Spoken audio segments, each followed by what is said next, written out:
شيرين عبد الوهاب تعتزل الغناء.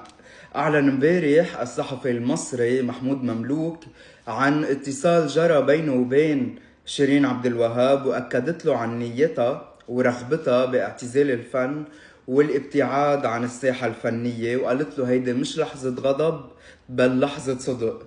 قبل كمان شيرين أعلنت اعتزالها، ولكن بعد 3 أيام رجعت. أما اليوم هالموضوع أصبح جدي أكتر، لأنه شيرين مرقت بالسنوات الأخيرة بكتير مشاكل، إن كانت عاطفية إن كانت فنية، كانت على جميع الأصعدة. وكمان كلنا شهدنا عن الخلافات والدعاوى مع شركات الإنتاج، متعهدين الحفلات، حتى الجمهور إذا بدكم صار عنده مثل نقمة على اللي عم بيصير مع شيرين وعلى اللي عم تعمله شيرين، رغم انه شيرين رغم كل شيء بعدها عم بتقدم هتات، عم تعمل اغاني حلوه.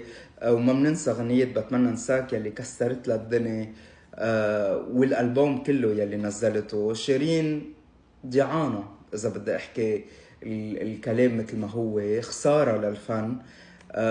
بزعل على اللي عم بيصير فيها، بزعل على الناس يلي حواليها يلي سمحوا لهيدا الشي يصير. وان شاء الله تتراجع عن الفكرة، ولازم لها ناس حواليها حتى يدعموها يوقفوا حدها، ان كان جمهور وان كان ناس من الفريق العمل تبعها.